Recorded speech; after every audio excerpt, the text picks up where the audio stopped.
അല്ലാഹു സുബ്ഹാനഹു വ തആല മുഹമ്മദ് റസൂലുള്ളാഹി സ്വല്ലല്ലാഹു അലൈഹി വസല്ലമ തങ്ങളിൽ നിന്നും പുതിയ കാലഘട്ടത്തിന് ആവശ്യമായ ദീനിന്റെ ദഅവത്ത് നടത്താൻ ഹുബ്ബുർ റസൂൽ ദീനിന്റെ ദഅവത്താണ് എന്നാണ് സമദാനി സാഹിബ് സൂചിപ്പിച്ചത്. സല്ലല്ലാഹു അലൈഹി വസല്ലം തങ്ങളുള്ള സ്നേഹം ദഅവത്തിന്റെ ഏറ്റവും നല്ല മാധ്യമമാണ് എന്നാണ് അവിടുന്ന് സൂചിപ്പിച്ചത്. ലോകത്ത് ദഅവത്ത് സാധ്യമാക്കിയവരും ദീനിലേക്ക് ആളെ ആകർഷിപ്പിച്ചവരും ഹുബ്ബുർ റസൂൽ സല്ലല്ലാഹു അലൈഹി വസല്ലമ തങ്ങൾ എന്ന ആ ഒരു വികാരം കൊണ്ടാണ് ഉണ്ടായത്. ഒരു പ്രഭാഷണത്തിന് ഞാൻ തുനിയുന്നില്ല. 2-3 തവണയായി നിങ്ങളോട് സംസാരിക്കാൻ എനിക്ക് അവസരം ഉണ്ടായിട്ടുണ്ട്. ഉദ്ദേശിക്കുന്ന വിഷയം ഇതാണ്: ലോകത്ത് ഇന്ന് നബി സല്ലല്ലാഹു അലൈഹി വസല്ലമ തങ്ങളെ പരിചയപ്പെടുത്താൻ ഏറ്റവും നല്ലൊരു മീഡിയ എന്ന നിലക്ക് മനുഷ്യ സമുദായത്തിന് നബി സല്ലല്ലാഹു അലൈഹി വസല്ലമ തങ്ങളിൽ നിന്ന് ഏറ്റവും ഗുണം ലഭിക്കുന്ന ഒരു വിഷയം എന്ന നിലക്ക് ഈ ആധുനിക സമൂഹത്തിൽ നബി സല്ലല്ലാഹു അലൈഹി വസല്ലമ തങ്ങളെ പരിചയപ്പെടുത്താൻ ഈ വിനീതൻ തെരഞ്ഞെടുത്ത വിഷയം നബി സല്ലല്ലാഹു അലൈഹി വസല്ലമ തങ്ങൾ ലോകത്തിന് നൽകിയ വൈദ്യശാസ്ത്രമാണ്. ഫിഖ് നമുക്ക് മഹാന്മാരായ ഉലമാക്കൾ പഠിപ്പിച്ചു തന്നു, തസവൂഫ് പഠിപ്പിച്ചു തന്നു, പലതും കേരളീയരായ ഉലമാക്കൾ ലോകത്ത് പഠിപ്പിച്ചു തന്നിട്ടുണ്ട്. അപ്പം ഇമാം അലി റളിയല്ലാഹു തആല അൻഹുവിലൂടെ, ശേഷം വന്ന അയിമ്മത്തിലൂടെ, ഇമാം ഷാഫി റഹ്മത്തുള്ളാഹി അലൈഹിയുടെ, ഔസാരി റഹ്മത്തുള്ളാഹി അലൈഹിയുടെ, ഇബ്നു നഫീസ് റഹ്മത്തുള്ളാഹി അലൈഹിയുടെ, സക്കരിയ റാസി റഹ്മത്തുള്ളാഹി അലൈഹിയുടെ ലോകത്ത് ലഭിച്ച ഏറ്റവും വലിയ സന്ദേശം, അതായത് നബി സല്ലല്ലാഹു അലൈഹി വസല്ലം തങ്ങൾ ദീനിന്റെ പ്രബോധനം നിർവഹിച്ചതിൽ നിലവിലുണ്ടായിരുന്ന നന്മകളെ, ധർമ്മങ്ങളെ നിലനിർത്തുന്നതോടൊപ്പം വിശ്വാസത്തിലും കർമ്മത്തിലുണ്ടായ തിന്മകളെ വിഭാടനം ചെയ്യുകയും ആവശ്യമായ ശരികളെ സംസ്ഥാപിക്കുകയും ചെയ്തു എന്നതാണ് നബി സല്ലല്ലാഹു അലൈഹി വസല്ലം തങ്ങളുടെ ദഅവത്ത്. അതിൽ അന്ന് നബി സല്ലല്ലാഹു അലൈഹി വസല്ലം തങ്ങളുടെ കാലഘട്ടത്തിൽ ഉണ്ടായിരുന്ന ചികിത്സാ രീതികൾ രണ്ടായിരുന്നു. ഞാൻ അതിന്റെ ഒരു വക്താവായതുകൊണ്ട് ആ നിലക്ക് പറയാണ്. ഒന്ന്, ഇന്ത്യൻ ഫിലോസഫി, അതായത് അഥർവവേദവുമായി ബന്ധപ്പെട്ട ആയുർവേദ ചികിത്സ ആയിരുന്നു അന്ന് ലോകത്ത് പ്രചാരത്തിലുണ്ടായിരുന്ന ഒരു ചികിത്സാ രീതി. ഒരുപാട് അന്ധവിശ്വാസങ്ങളായിരുന്നു അതിന്റെ ഒരു ശൈലി. രണ്ടാമതുണ്ടായിരുന്നത് ഗ്രീക്ക് ഫിലോസഫിയുമായി ബന്ധപ്പെട്ട യുനാൻ മെഡിസിൻ ആയിരുന്നു. മൂന്നാമതന്ന് സജീവമുണ്ടായിരുന്ന ചികിത്സ തിബ്ബുൽ ബദീൽ എന്ന് നമ്മൾ പറയുന്ന നാട്ടു ചികിത്സ, നാട്ടുവൈദ്യം. ഗോത്രങ്ങൾ, നമ്മളിപ്പം വയനാടൻ ആദിവാസി ഗ്രാമങ്ങളിൽ ഒറ്റമൂലി ചികിത്സ എന്നൊക്കെ പറയുന്നത് കേട്ടില്ലേ? എന്നതുപോലെ ഹബീബ് റസൂലുള്ളാഹി സ്വല്ലല്ലാഹു അലൈഹി വസല്ലം തങ്ങളുടെ കാലത്തിൽ നാട്ടു ചികിത്സകൾ ഉണ്ടായിരുന്നു. ഇവിടെ വളരെ പ്രധാനത്തോടെ ഞാൻ മനസ്സിലാക്കിയ ഒരു ചരിത്രം, ഒരു 10 മിനിറ്റ് മാത്രമേ സംസാരിക്കുള്ളൂ. നമ്മളിത് അറിയണം. നബി സല്ലല്ലാഹു അലൈഹി വസല്ലം തങ്ങൾ ഇത്രയും സ്നേഹിക്കുന്നവർ നബി സല്ലല്ലാഹു അലൈഹി വസല്ലം തങ്ങൾ ഇത് അറിഞ്ഞിട്ടില്ലെങ്കിൽ വലിയ അപകടമാണ്. ഒരു സമൂഹത്തെ അവരുടെ ഐഡന്റിറ്റിയിൽ നിന്ന് മാറ്റി നിർത്താൻ, അവരുടെ വൈദ്യത്തിൽ നിന്ന് അവരെ മാറ്റി നിർത്തിയാൽ മതി എന്ന് ലോകത്തോട് ആദ്യമായി വിളിച്ചു പറഞ്ഞ ജൂതന്മാരാണ്. 1.5 വർഷക്കാലം ഇസ്രായേലിൽ നടന്ന ലോക സമൂഹത്തിൽ നിന്ന് മുസ്ലിമീങ്ങളെ ഇല്ലാണ്ടാക്കാൻ, മുസ്ലിമുകളുടെ സെൽഫ് ഐഡന്റിറ്റി ഇല്ലാണ്ടാക്കാൻ എന്ത് ചെയ്യണമെന്ന ചർച്ച 1.5 വർഷമാണ് ഇസ്രായേലിൽ നടന്നത്. ഇന്ത്യയിൽ നിന്ന് 6 പേരാണ് ആ പരിപാടിയിൽ പങ്കെടുത്തത്. 6 പേര് ഇന്ത്യയിൽ നിന്ന് പങ്കെടുത്തിരുന്നു. അപ്പം മുസ്ലിങ്ങളുടെ ഐഡന്റിറ്റി ഇല്ലാണ്ടാക്കാൻ വേണ്ടത് അവരെ വൈദ്യത്തിൽ നിന്ന് അവരെ മാറ്റി നിർത്തും. 19-ാം നൂറ്റാണ്ടിലെ കുറഞ്ഞ കാലം ഒഴിവാക്കിയാൽ നബി സല്ലല്ലാഹു അലൈഹി വസല്ലമ തങ്ങളുടെ കാലം മുതൽ ഇസ്ലാമിക വൈദ്യശാസ്ത്രം അല്ലെങ്കിൽ തുബ്ബുൻ നബവി എന്ന ശാസ്ത്രം സജീവമായിരുന്നു. അപ്പൊ അന്ന് നബി സല്ലല്ലാഹു അലൈഹി വസല്ലം തങ്ങൾ ദീൻ പറയുന്ന കാലഘട്ടത്തിൽ, കാരണം പല ആളുകൾക്കും ഇങ്ങനെ സംശയമുണ്ട്, ഇതുവരെ പറയണ കേൾക്കാത്തൊരു വിഷയമാണല്ലോ തിബ്ബുൻ നബവി അല്ലെങ്കിൽ നബി സല്ലല്ലാഹു അലൈഹി വസല്ലം തങ്ങളുടെ ഒരു ചികിത്സ. ഇതുവരെ നമ്മൾ കേട്ടില്ല, ഒരു ചർച്ച ചെയ്തിട്ടില്ല. നമ്മൾ ചികിത്സ എന്ന് പറഞ്ഞ അലോപ്പതി, പിന്നെ ചൂഷണം മാത്രം നിലച്ചു നിൽക്കുന്ന മനുഷ്യ ശരീരത്തെ കുറിച്ച് ഇന്നും പൂർണ്ണമായി അറിയാത്ത യൂറോപ്യന്മാരുടെ സയൻസ്. ഇബ്നു സീന റഹ്മത്തുള്ളാഹി അലൈഹി മനസ്സിലാക്കാൻ കഴിയാത്തതുകൊണ്ടും അദ്ദേഹം നൂറിനെ ചർച്ച ചെയ്യുന്നിടത്ത് മനസ്സിലാക്കാൻ പറ്റാത്തതുകൊണ്ടും ശരീരത്തിലെ വളരെ ആന്തരികമായി നിൽക്കുന്ന എലമെന്റ്സുകളെ കുറിച്ചും റുക്കിൻ എന്നൊക്കെ നമ്മൾ അറബി ഭാഷയിൽ പറഞ്ഞ ചില അവസ്ഥകളെ കുറിച്ചൊന്നും അറിയാത്തതുകൊണ്ടും പിഴച്ചുപോയി യൂറോപ്യൻ സയൻസ്, പ്രത്യേകിച്ച് മെഡിക്കൽ സയൻസ്. പിന്നെ ഉള്ളത് ഈ പറഞ്ഞ അഥർവവേദമാണ്. ധന്വന്തരി ദേവപൂജയും വിളക്കെത്തിരുന്ന ആയുധ പൂജയൊക്കെ നടത്തിയാൽ മാത്രം ആയുർവേദ മരുന്നാകുന്ന ആയുർവേദ ചികിത്സ, അല്ലാതെ പച്ചമരുന്നൊന്നും ആയുർവേദ മരുന്നല്ല. ഈ ഒരു ചികിത്സയാണുള്ളത്. ഒരാൾ ആയുർവേദ മെഡിസിൻ നിർമ്മിക്കുന്നു എന്ന് പറഞ്ഞാൽ ധന്വന്തരി ദേവ പൂജ നിർവഹിച്ച് വിളക്കത്തിന് മുമ്പ് ആയുധം വെച്ച് പൂജിച്ചിട്ടല്ലാതെ ഒരാൾക്ക് ആയുർവേദ ചികിത്സ നടത്താൻ പറ്റില്ല. അപ്പൊ അതിന്റെ ഒരു പ്രചാരം അവിടെ ഉണ്ടായിരുന്നു, എല്ലായിടത്തും ഉണ്ടായിരുന്നു. അതിൽ പ്രധാനം പിന്നെ ചില രോഗങ്ങൾ മാറില്ല എന്നവർ അവിടെ ഉണ്ടാക്കി. അപ്പൊ രോഗങ്ങൾ വന്നാൽ അവരെന്ത് ചെയ്യിച്ചാൽ, മാരകമായ ചില രോഗങ്ങൾ വന്നാൽ, കടുപ്പുള്ള രോഗങ്ങൾ വന്നാൽ ഈ ഗോത്ര സഭ കൂടും, നാട്ടുസഭകൾ കൂടും. എന്നിട്ട് പറയും, ഇയാള് ദൈവത്തോടെന്തോ തെറ്റ് ചെയ്തതിന്റെ വകയുള്ള കോപാണിത്, കുലദൈവത്തിന്റെ കോപമാണ്, അതുകൊണ്ട് ഇനി തറവാട്ടിൽ നിർത്താൻ പറ്റൂല എന്ന് പറഞ്ഞ് മലൻ ചെരുവുകളിൽ, നമുക്കറിയാലോ മക്കയുടെയും മദീനയുടെയും പശ്ചാത്തലം നമുക്കറിയാം, കൊണ്ടുപോയി കളയും ഈ രോഗിയായി തളർന്ന അവശനായ മനുഷ്യന്. അവസാനം വെള്ളമില്ല, ഭക്ഷണമില്ല, പരിചരണമില്ല, മരുന്നുമില്ലാതെ ഇയാള് മരിക്കും. ഈ കാലഘട്ടത്തിലാണ് മുഹമ്മദ് റസൂലുള്ളാഹി സ്വല്ലല്ലാഹു അലൈഹി വസല്ലം തങ്ങൾ പ്രഖ്യാപിച്ചത്, അല്ലാഹു ഒരു രോഗത്തെയും ഭൂമിയിൽ ഇറക്കിയിട്ടില്ല, ഒരു രോഗത്തെയും അല്ലാഹു ഇറക്കിയിട്ടില്ല അതിന് മരുന്ന് ഇറക്കിയിട്ടില്ലാതെ. ലം യുനസ്സിൽ ദാഅൻ ഇല്ലാ അൻസല ലഹു ദവാ. മരുന്ന് ഇറക്കി, നിങ്ങൾ ചികിത്സ ഇല്ല എന്ന് പറയരുത്. മരുന്ന് ഇറക്കിയിട്ടല്ല, അതൊരു രോഗത്തെ അല്ലാഹ് ഇറക്കിയിട്ടില്ല. അപ്പൊ ചികിത്സ ഉണ്ട്, മരുന്നുണ്ട് എന്ന് ആ സമൂഹത്തെ ബോധ്യപ്പെടുത്തി. രണ്ടാമത് ഉന്നതമായൊരു പ്രഖ്യാപനം നടത്തി, അത്യുന്നതമായ ലോക വൈദ്യശാസ്ത്ര ചരിത്രത്തിൽ ഒരു സയന്റിസ്റ്റും പറയാത്ത, ഒരാളും പറയാത്ത ഒരു പ്രഖ്യാപനം നടത്തി. വിശ്വാസമ തങ്ങളുടെ ഒരു കൂട്ടം സഹാബത്ത് ചോദിച്ചു, തദാവു യാ റസൂലല്ലാഹ്, അല്ലാഹുവിന്റെ റസൂലെ, രോഗം വന്ന് നമ്മൾ ചികിത്സിക്കാൻ പറ്റും? അപ്പൊ വിശ്വാസമ തങ്ങൾ പറഞ്ഞു, തദാവു യാ ഇബാദല്ലാഹ്, അള്ളാന്റെ അടിമകളെ നിങ്ങൾ ചികിത്സിക്കണം. ഇന്നല്ലാഹ അസ്സ വജല്ല ലം യുനസ്സിൽ ദാഅൻ ഇല്ലാ അൻസല ലഹു ശിഫാൻ. അള്ളാഹു ഒരു രോഗത്തെ ഇറക്കിയിട്ടില്ല, അതിന് ഷിഫ ഇറക്കിയിട്ടല്ലാതെ. അപ്പൊ ഷിഫ, കംപ്ലീറ്റ് സാൽവേഷൻ, അതായത് രോഗം പൂർണ്ണമായി ശരീരത്തിൽ നിന്ന് ഇല്ലാണ്ടാവുക. രോഗത്തിൽ നിന്നും, മരുന്നിൽ നിന്നും, ഡോക്ടറിൽ നിന്നും രോഗി രക്ഷപ്പെടാം. ശരിക്കും പ്രയോഗം മനസ്സിലാക്കണം. രോഗത്തിൽ നിന്ന്, മരുന്നിൽ നിന്ന്, ഡോക്ടറിൽ നിന്നും രോഗി രക്ഷപ്പെടുന്ന അവസ്ഥ, ആ അവസ്ഥ ഇറക്കിയിട്ടല്ലാതെ ഒരു രോഗത്തെ അള്ളാഹ് ഇറക്കിയിട്ടില്ല സല്ലല്ലാഹു അലൈഹി വസല്ലം. ഇത് അത്ഭുതകരമായ പ്രഖ്യാപനമായിരുന്നു. അവിടെ നിന്ന് അങ്ങോട്ടാണ് ഇസ്ലാമിക വൈദ്യശാസ്ത്രം ഒരു സ്വന്തമായ ഐഡന്റിറ്റിയോടുകൂടി ലോകത്ത് പ്രചാരം നേടിയത്. ഇബ്നുൽ ഖയ്യിം അൽ ജൗസി, അതിനു മുന്നേ മഹാനായ ഇമാം ദഹബി റഹ്മത്തുള്ളാഹി അലൈഹി, അതിൽ തന്നെ പ്രശസ്തനാണ് ഹാഫിദ് ഇമാം അബൂ നുഐം റഹ്മത്തുള്ളാഹി അലൈഹി. അങ്ങനെ ലോകത്ത് അത് പ്രചാരം നേടി. 19-ാം നൂറ്റാണ്ടിലെ കുറഞ്ഞ കാലത്ത് ചില ചരിത്രപരമായ പ്രതിസന്ധിയിൽപ്പെട്ട് ഇതങ്ങോട്ട് ഇല്ലാണ്ടായി. ലോക ചരിത്രത്തിൽ ആദ്യത്തെ ഹോസ്പിറ്റൽ സ്ഥാപിച്ചത് ബഗ്ദാദിൽ സുൽത്താൻ സ്വലാഹുദ്ദീൻ അയ്യൂബിയുടെ കാലഘട്ടത്തിൽ 100 ബെഡുള്ള നൂരിയ ഹോസ്പിറ്റലാണെന്ന് കേരളത്തോട് വിളിച്ചു പറഞ്ഞത് ഡോക്ടർ സി കെ രാമചന്ദ്രനാണ്. നമ്മളൊന്ന് ആലോചിക്കാം, ലോക ചരിത്രത്തിൽ ആദ്യത്തെ മദ്രസ ഉണ്ടായതും ബഗ്ദാദിലാണ്. അത് മഹാനായ അഷേഖ് അബ്ദുൽ ഖാദിർ ജിലാനി ഖദ്ദസല്ലാഹു സിർറഹുൽ തങ്ങളവർ സ്ഥാപിച്ചാണെന്ന് എനിക്ക് പറഞ്ഞത് ഇന്നത്തെ സമസ്ത ഇസ്ലാം മത വിദ്യാഭ്യാസ ബോർഡിന്റെ മഹാനായ പ്രസിഡന്റ് പി അബ്ദുസലാം മുസ്ലിം, അള്ളാഹു ദീർഘായുസ്സും ആഫിയത്തും കൊടുക്കട്ടെ. അವೆല്ലാം ബഗ്ദാദിലുണ്ടായ കൂട്ടത്തിൽ ലോക ചരിത്രത്തിൽ ആദ്യത്തെ ബെഡ് സിസ്റ്റം, IP സിസ്റ്റം, 100 ബെഡുള്ള നൂരിയ ഹോസ്പിറ്റൽ സ്ഥാപിച്ചത് സുൽത്താൻ സ്വലാഹുദ്ദീൻ അയ്യൂബിയുടെ കാലഘട്ടത്തിലാണ്. ഇസ്ലാമിക സമൂഹമാണ്. അപ്പൊ അങ്ങനെ ലോകത്ത് പ്രചാരം നേടി ഇന്ത്യയിലും എത്തി. ഇന്ത്യയിലെ പർണശാലകൾ സൂഫി പാരമ്പര്യത്തിലൂടെ, പ്രത്യേകിച്ചും കേരളത്തിലാണെങ്കിൽ ജിഫ്രി സയ്യിദന്മാരിലൂടെ, കേരളത്തിൽ തിങ്ങിപ്പാർക്കുന്ന ഒരു വലിയ വിഭാഗമാണ് ജിഫ്രി സയ്യിദന്മാർ. അവരിലൂടെ കേരളത്തിലെത്തി. കേരളത്തിൽ നിന്ന് അൽഹംദുലില്ലാഹ് അല്ലാഹുവിന്റെ അപാരമായ അനുഗ്രഹത്താൽ അത് വെളിയങ്കോട് ഉമർ ഖാദി തങ്ങളാണ് നന്നായി അതിനെ പഠിക്കുകയും ഒരുപാട് ഗ്രന്ഥങ്ങൾ എഴുതുകയും ചെയ്ത്. അതിൽ നിന്ന് സൗഖത്തുള്ള മുസ്ലിയാരെ പോലെയുള്ള മഹാന്മാർ, അവിടുത്തെ പ്രധാനപ്പെട്ട ശിഷ്യനായ ഹബീബ് ആടൂർ ബീരാൻകുട്ടി മുസ്ലിയാർ, അവരിൽ നിന്ന് അൽഹംദുലില്ലാഹ് മറ്റു പലരും, ഒരുപാട് ആലിമീങ്ങൾ, തളിപ്പറമ്പ് താമസിക്കുന്ന അബ്ദുൽ ബാരി ഉസ്താദ്, അതുപോലെ തന്നെ പാപ്പിനിശ്ശേരി താമസിക്കുന്ന KT ഉസ്താദ്, ഇങ്ങനെയുള്ള ഒരുപാട് ആളുകൾ, അതിൽ തന്നെ ഷാഫി അബ്ദുള്ള സുഹൂരി, അങ്ങനെ ഒരുപാട് ആളുകൾ ഈ വിഷയം പഠിക്കുകയുണ്ടായി.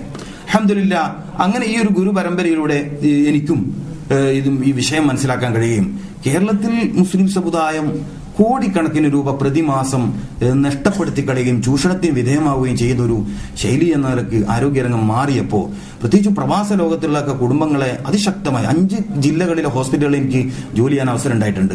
സജീവമായിട്ട്, പ്രത്യേകിച്ചും ഈ ക്ലിനിക്കൽ സൈക്കോളജി എന്ന് പറഞ്ഞൊരു പാർട്ടുണ്ട് മെഡിക്കൽ രംഗത്ത്.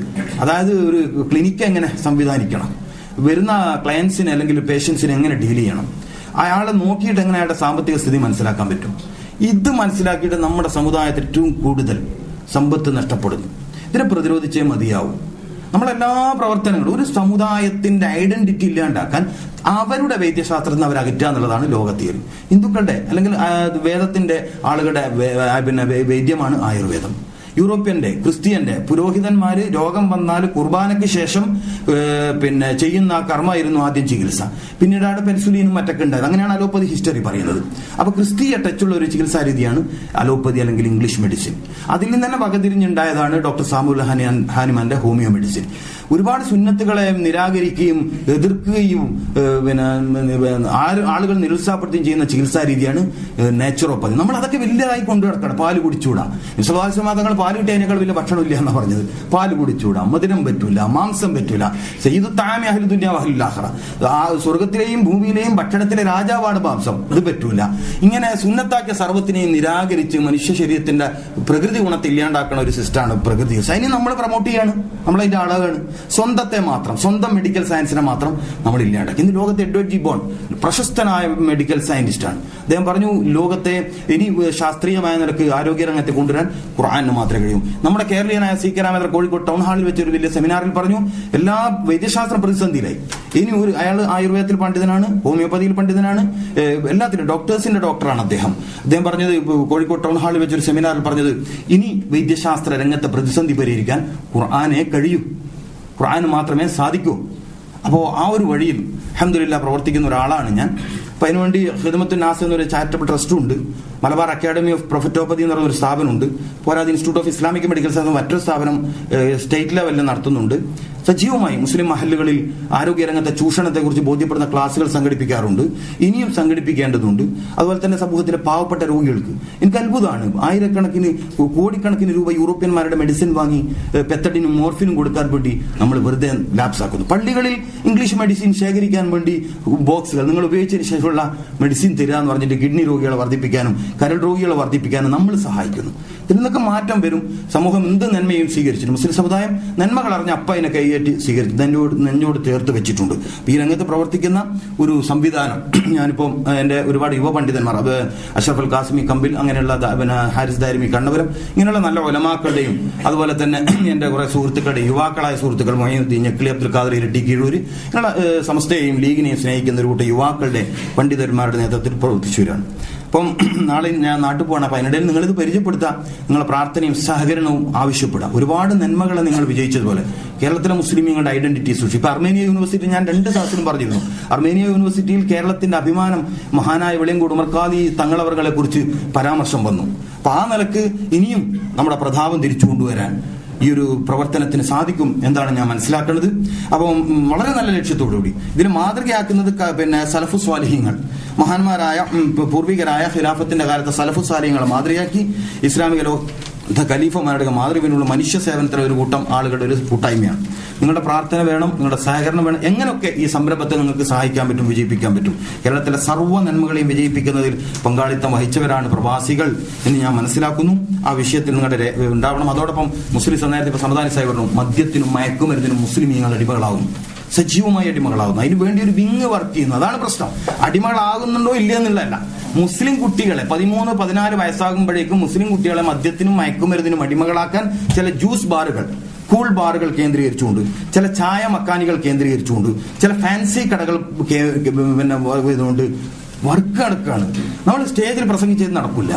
12 വയസ്സിലാണ് ഇപ്പൊ ക്രിമിനൽ ഇതിൽ ക്രൈം ബ്യൂറോ റിപ്പോർട്ട്, 12 വയസ്സിലാണ് കേരളീയ കുട്ടികൾ മദ്യത്തിന് അടിമകളാകുന്നത്. മിഞ്ഞാന്ന് ചെറിയൊരു സമയം കിട്ടപ്പോൾ TV പ്രോ മലപ്പുറത്തെ കുട്ടികൾ പിന്നെ ഇപ്പൊ അടുത്ത വഴി വലിയൊരു പാർക്ക് ഉണ്ടല്ലോ, എന്താ കുന്നിന്റെ മുകളിൽ ഒരു പാർക്കില്ലേ, കോട്ടക്കുന്ന് പാർക്കിൽ പോയി സ്കൂൾ പരീക്ഷ നടക്കണ സമയത്ത് മയക്കുമരുന്ന് കുത്തുന്ന ഫോട്ടോ 5 ദിവസത്തെ മെനക്കേടിലൂടെ TV-ക്കാർ കണ്ടെത്തിയിട്ട് മലപ്പുറത്തെ കുട്ടികൾ, നമ്മുടെ കുട്ടികൾ പ്രശ്നമാണ്. ഇതിനെ നമ്മൾ പ്രസംഗം കൊണ്ട് ഒരു ലഘുലത കൊണ്ടോ പരിഹരിക്കാൻ പറ്റൂല.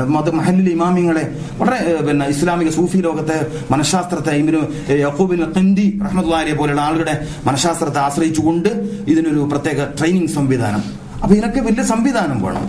നിങ്ങളുടെ അകമഴിഞ്ഞ സഹായം വേണം. അപ്പൊ അത് അഭ്യർത്ഥിക്കാനാണ് പോകുന്നത്. അതുപോലെ തന്നെ വിധവകൾ തീരെ അവഗണിച്ചു. മുസ്ലിം സമൂഹത്തിൽ വിധവകൾ അവഗണിക്കപ്പെട്ടവരാണ്.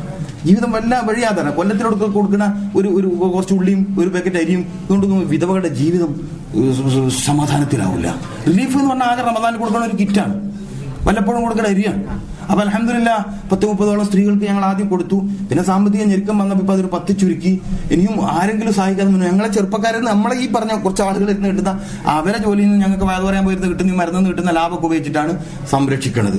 അപ്പൊ അതിനും ഒരു ശാസ്ത്രീയമായ സംവിധാനം ക്രിസ്തീയ മിഷനറി എന്ന് പറഞ്ഞാൽ ഇസ്ലാമിക ലോകത്തിൻ്റെതാണ്. പിന്നെ അവർ കടം കൊണ്ടു. അപ്പം ഓരോ ഏരിയയിലും നമ്മളിപ്പോൾ ഏറ്റെടുക്കുന്ന വിധവകൾക്ക് ചെയ്യുന്നത് അവർക്ക് ആവശ്യമുള്ള സാധനം ബുക്ക് കൊണ്ടുപോയി അവർ കടയിൽ നിന്ന് വാങ്ങാം, അല്ലാണ്ട് ഞങ്ങൾ കൊണ്ടു കൊടുക്കല്ല. ഒരു വീട്ടിലേക്ക് എന്താ വേണ്ടേ? ബിസ്ക്കറ്റ് വേണ്ടേ? നമ്മളെ കുട്ടികൾ മാത്രം ചായ ബിസ്ക്കറ്റ് കുടിച്ചാൽ മതിയോ? അവ കുട്ടി എത്തിയുമാണ് ബിസ്ക്കറ്റ് വേണ്ടേ, ചായ വേണ്ടേ? കിട്ടുന്നില്ല. അപ്പൊ അങ്ങനെ മരുന്ന്, ചികിത്സ, വസ്ത്രം, ആവശ്യമായ മാനസികമായി ജീവിതത്തിൽ പിന്നെ സ്വസ്ഥത കിട്ടാനും വഴിച്ചു പോകാതിരിക്കാനുള്ള കൗൺസിലിംഗ്, നസീഹത്തുകൾ, ഇങ്ങനെ ഒരു നല്ല സംവിധാനം അൽഹംദുലില്ലാഹ് മറ്റാരും നിലവിൽ ചെയ്യാത്ത കർമ്മങ്ങളാണ് ഏറ്റെടുത്ത് ചെയ്യുന്നത്. എല്ലാവരും ചെയ്യുന്നത് നമ്മളും ചെയ്യണ്ടല്ലോ.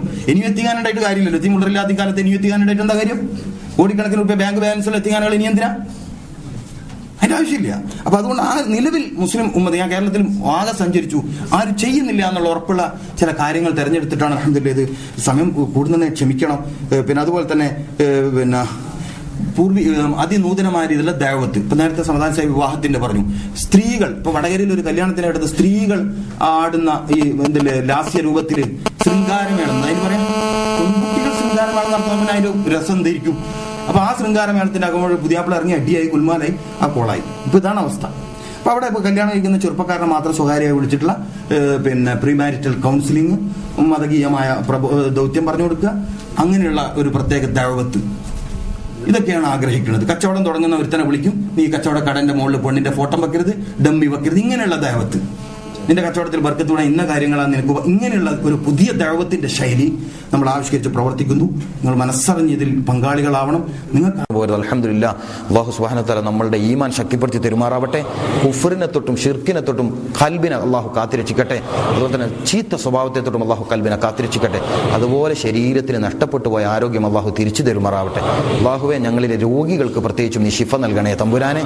ക്യാൻസർ ഉള്ളവരുണ്ട്, കിഡ്നി രോഗമുള്ളവരുണ്ട്, കരൾ രോഗമുള്ളവരുണ്ട്, പലജാതി രോഗങ്ങൾ കൊണ്ട് കഷ്ടപ്പെടുന്നത് ഇവിടെയും ഇവരെ കുടുംബത്തിലുണ്ട്. ശിഫ നൽകണം തമ്പുരാനെ. അതുപോലെ കടം കൊണ്ട് പ്രയാസപ്പെടുന്നവർ ഒരുപാടുണ്ട്. എത്രയോ വയസ്സുള്ള ആൾ ഇപ്പോഴും ഗൾഫിൽ നിൽക്കണം. ഞാൻ ചോദിച്ചു നോക്കുമ്പോൾ 16-20 ലക്ഷം കട. അല്ലാഹു സുബ്ഹാനഹു വ തആല കടം വീട്ടി തെരുമാറാവട്ടെ. അല്ലാഹു ഈ സഹസിലായിരിക്കെങ്കിൽ കടമുണ്ടെങ്കിൽ ഈ മജ്ലിസിന്റെ ബർക്കത്തോട് കടം നീ വീട്ടി കൊടുക്കണേ തമ്പുരാൻ. അൽകഹഫ് ഓതുക. കടമുള്ളവർ വെള്ളിയാഴ്ച തുടങ്ങിയിട്ട് മുടങ്ങാണ്ട് 21 ദിവസം പൂർത്തിയാകുന്നവർ അൽകഹഫ് ഓതിയ കടം വീടുന്ന. വെള്ളിയാഴ്ച ദിവസം തുടങ്ങണം. എന്നിട്ട് തുടർച്ചയായി അൽകഹഫ് സൂറത്ത് രാവിലെ ഓതാ. കടം അല്ലാഹു സുബ്ഹാനഹു വ തആല വീട്ടി തരും. അല്ലാഹു വീട്ടി തരുമാറാവട്ടെ. അല്ലാഹുവെ, ഞങ്ങളിലെ വിഷമങ്ങൾ എല്ലാം നീ ഏറ്റെടുക്കണേ തമ്പുരാനെ. പ്രയാസങ്ങൾ നീ ഏറ്റെടുക്കണേ തമ്പുരാനെ. ഞങ്ങളുടെ ഈമാൻ സലാമത്താക്കണേ തമ്പുരാനെ. ജീവിച്ചിരിക്കുന്ന ഞങ്ങളുടെ മാതാപിതാക്കൾക്ക് ദീർഘായുസ്സും ആഫിയത്തും സലാമത്തും കൊടുക്കണേ അല്ലാ. അവരിലേക്ക് പ്രത്യേക റഹ്മത്ത് കൊടുക്കണേ തമ്പുരാനെ. ഈ മജ്ലിസിലുള്ള ഒരുപാട് വയസ്സുള്ള ആളുകളുണ്ട്, അവർക്ക് നീ പ്രത്യേകിച്ച് റഹ്മത്തും അവരുടെ സലാമത്തും നീ കൊടുക്കണേ തമ്പുരാനെ. അതുപോലെ തന്നെ ഈ സദസ്സിൽ ഒരുപാട് യുവാക്കളെ കാണുന്നുണ്ട്. നിന്റെ അസഹാബുൽ കഹ്ഫിനെ നീ സർവ്വ വിഷയത്തിലും രക്ഷപ്പെടുത്തി അവരെ ഈമാൻ നിലനിർത്തി പോലെ ഞങ്ങളെ സമുദായത്തിലെ യുവാക്കളുടെ ഈമാൻ നിലനിർത്തണേ തമ്പുരാനെ. മദ്യത്തോട് വെറുപ്പുള്ളവരാക്കണേ അല്ലാ. മയക്കുമരുന്നിനോട് വെറുപ്പുള്ളവരാക്കണേ അല്ലാ. വർദ്ധിച്ചു വരുന്ന വ്യഭിചാരത്തോടും വെറുപ്പുള്ളവരാക്കണേ തമ്പുരാനെ. വ്യഭിചാരത്തിൽ നിന്ന് മുഖം തിരിഞ്ഞു നിൽക്കാൻ ഭാഗ്യം തരണേ അല്ലാ. അതുപോലെ ഉമ്മത്തിന് ഹിദ്മത്ത് ചെയ്ത ഒരുപാട് ആളുകൾ, ഈ സുന്നി സെന്ററിന്റെ പ്രവർത്തകർ, ഇതിന് നേരത്തെ മഹാന്മാരായ വല്ലാർ ഹുസൈൻ പോലത്തെ തങ്ങളെ പോലെയുള്ള ഇവിടുത്തെ മഹാന്മാർ, നമ്മുടെ എല്ലാ ആളുകളും, അതുപോലെ തന്നെ KMCCന്റെ പ്രവർത്തകർ, ഇവിടെ ദീനിന് സേവനം ചെയ്യുന്നവർ, അതുപോലെ തന്നെ മഹല്ല് കൂട്ടായ്മ ഉണ്ടാക്കിയിട്ട് മഹലിലേക്ക് പാവങ്ങൾക്ക് പൈസ ആയിട്ട് കൊടുക്കുന്നത്, ഇവിടെ ഒരുമിച്ച് കൂടി നിങ്ങൾ മുഴുവൻ ആളുകൾ അല്ലാഹുവെ ഈ പ്രവാസികൾക്ക് നീ എല്ലാ നിലക്കുള്ള സംരക്ഷണവും നൽകണേ അല്ലാ. ബദറിൽ സംരക്ഷണം നൽകിയതുപോലെ, ഉഹദിലും ഖന്തക്കിലും ഹൈബറിലും സംരക്ഷണം നൽകിയതുപോലെ, പ്രതിസന്ധി ഘട്ടങ്ങളിൽ സംരക്ഷണം നൽകിയതുപോലെ, നൂഹ് നബി അലൈഹി ഇസ്ലാമിനെ കപ്പലിൽ രക്ഷപ്പെടുത്തിയതുപോലെ, ഇബ്രാഹിം നബി അലൈഹി ഇസ്ലാമിനെ തീയിൽ രക്ഷപ്പെടുത്തിയതുപോലെ, മൂസ നബി അലൈഹി ഇസ്ലാമിനെ ജിന്നിനും ശൈത്താനും മറ്റൊക്കെ കീഴ്പ്പെടുത്തി കൊടുത്തതുപോലെ ഈ പ്രവാസികൾക്ക്, ഈ സഹോദരന്മാർക്ക് എല്ലാ വിഷമങ്ങളും നീ കീഴ്പ്പെടുത്തി കൊടുക്കണേ തമ്പുരാൻ. ഇവരെ വിഷമങ്ങൾ നീ ഏറ്റെടുക്കണേ തമ്പുരാൻ. അതുപോലെ തന്നെ നമ്മൾ മരിച്ചുപോയ മാതാപിതാക്കൾ എല്ലാവർക്കും ഒരുപാട് ആളുണ്ട്. മരിച്ചുപോയ ആക്സിഡന്റ് മരിച്ചുപോയവരെല്ലാം, ഞങ്ങളിൽ നിന്ന് മരിച്ചു എല്ലാവർക്കും മഗ്ഫിറത്തും മർഹമത്തും കൊടുക്കണേ അല്ലാ. അതുപോലെ തന്നെ ഞങ്ങൾക്കും അവർക്കും മഹ്ശറിൽ രക്ഷ നൽകണേ അല്ലാ. ലിഖാഇന് ഭാഗ്യം തരണേ അല്ലാ.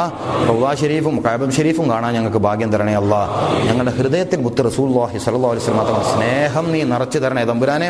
അല്ലാഹുമ്മ ഖർബിനാ ഇലൈക ഖുർബൽ ആരിഫീൻ. അല്ലാഹുമ്മ ഖർബിനാ ഇലൈക ഖുർബൽ ആരിഫീൻ. അല്ലാഹുമ്മ ഖർബിനാ ഇലൈക ഖുർബൽ ആരിഫീൻ വനസ്സിഹ്നാ അൽ ഫവാഹിഷ് മാ ളഹറ മിൻഹാ വമാ ബതൻ ബിനൂരി മുഹമ്മദ് മുസ്തഫ സ്വല്ലല്ലാഹു അലൈഹി വസല്ലം. വസല്ലി അലാ ജമീൽ അംബിയാഇൽ മുർസലീൻ. അസ്സലാമു അലൈക്കും വറഹ്മത്തുള്ളാഹി.